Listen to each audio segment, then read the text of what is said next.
साथियों नमस्कार। आज मैं सामाजिक चिंतन में किसानों की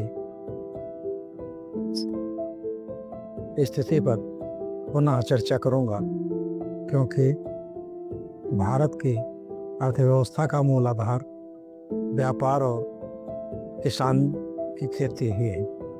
व्यापार तो हमेशा चरम पर अपना बना रहा है, उसकी आर्थिक स्थिति बहुत खराब नहीं हुई, लेकिन किसान आदि और अनादिकाल से खेती ही करता चला आ रहा है और समय समय पर के राजाओं ने, सरकारों ने किसानों की आर्थिक स्थिति सुधारने के लिए समय समय पर कई परियोजनाएं चलाई।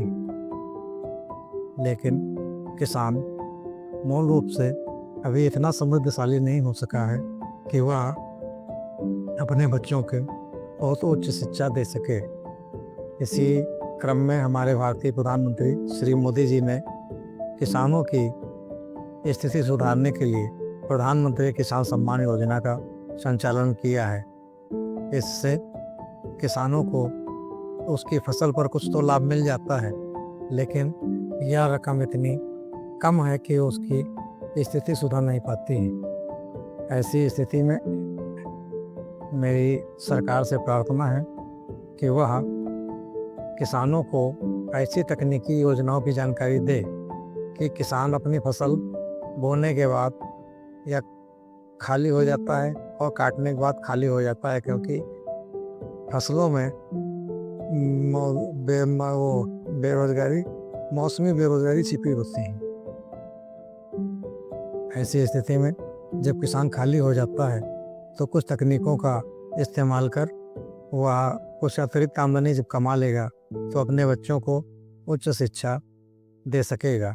लेकिन ये जो किसान सम्मान योजना की धनराशि है, इससे किसान ना ठीक रूप से आर्थिक रूप से समृद्ध हो पा रहा है और किसान को दिए जाने वाली धनराशि से सरकार पर आर्थिक भार भी पड़ रहा है।